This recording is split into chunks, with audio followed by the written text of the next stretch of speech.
नमस्कार दोस्तों, library all info में आपका स्वागत है। फाउंडेशन ऑफ लाइब्रेरी साइंस के लगभग 2 पार्ट आपको पिछली वीडियो में बता दिया गया है, डाल दिया गया है। अब ये पार्ट 3 है। आइए इसमें हम देखते हैं। पहला प्रश्न है, किस भारतीय राज्य ने सबसे पहले सार्वजनिक पुस्तकालय अधिनियम पारित किया? तो ये है तमिलनाडु, ये 1948 में। चलिए अगला क्वेश्चन। हमने इसके लिए एक ट्रिक बनाया है, आप लोगों को आगे एक वीडियो उसका बना के डाल देंगे। अगला क्वेश्चन है, पुस्तकालय अधिनियम का मुख्य उद्देश्य क्या है? तो निजी पुस्तकालयों को बढ़ावा देना, पुस्तकालय सेवाओं को नियंत्रित करना, पुरानी पुस्तकों पर प्रतिबंध लगाना, पुस्तक मूल्य नियंत्रित करना। तो यह पुस्तकालय सेवाओं को नियंत्रित करना है, नियम कानून बनाना, यह नियम के तहत कार्य करना पुस्तकालय अधिनियम का मुख्य उद्देश्य है। चलिए अगला क्वेश्चन। भारत में सार्वजनिक पुस्तकालयों के विकास का समर्थन कौन करता है? तो इसका आंसर है RRLF करता है, राजा राम मोहन राय लाइब्रेरी फाउंडेशन। चलिए अगला क्वेश्चन है, कौन सा कानून राष्ट्रीय पुस्तकालयों को पुस्तकों की परिधान सुनिश्चित करता है? तो ये है पुस्तक परिधान अधिनियम 1954, डिलीवरी ऑफ बुक एक्ट 1954। चलिए अगला क्वेश्चन,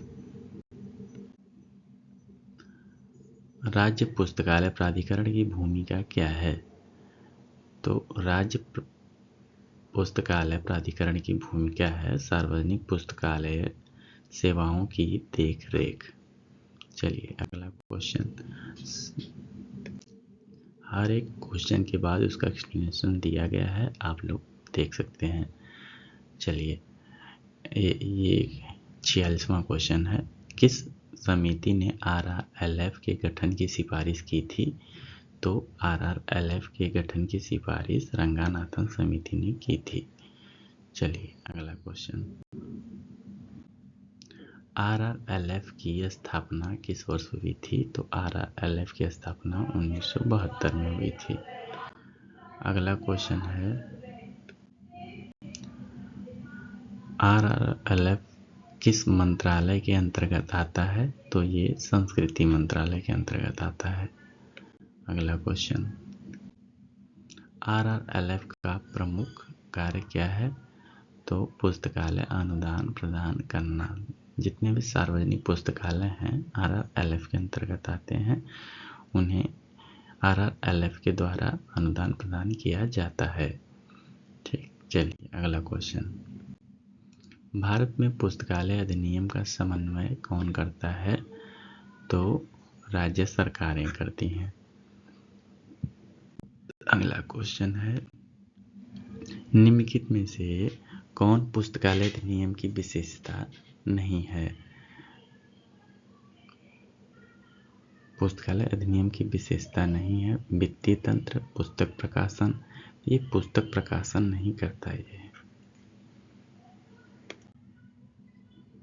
चलिए अगला प्रश्न देखते हैं, किस भारतीय राज्य ने 1989 में पुस्तकालय अधिनियम पारित किया? तो इसका आंसर है पश्चिम बंगाल। चलिए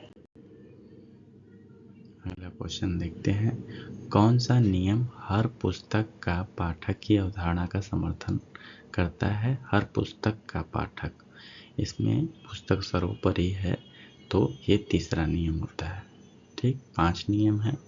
पुस्तकें उपयोगार्थ हेतु, हर पाठक को उसकी पुस्तक, हर पुस्तक को उसका पाठक, पाठक का समय बचाएं, पुस्तक एक वर्धनशील संस्था है। चलिए अगला प्रश्न देखते हैं, कौन सा नियम हर पाठक की पुस्तक पर जोर देता है? हर पाठक की पुस्तक पर, तो यहाँ पाठक सर्वोपरि है, तो हम ले लेते हैं दूसरा नियम। ठीक, दूसरा नियम इसका आंसर है। चलिए अगला क्वेश्चन देखते हैं, कौन सा नियम पुस्तकालयों की विकास की अवधारणा को बढ़ावा देता है? तो 5वां नियम है।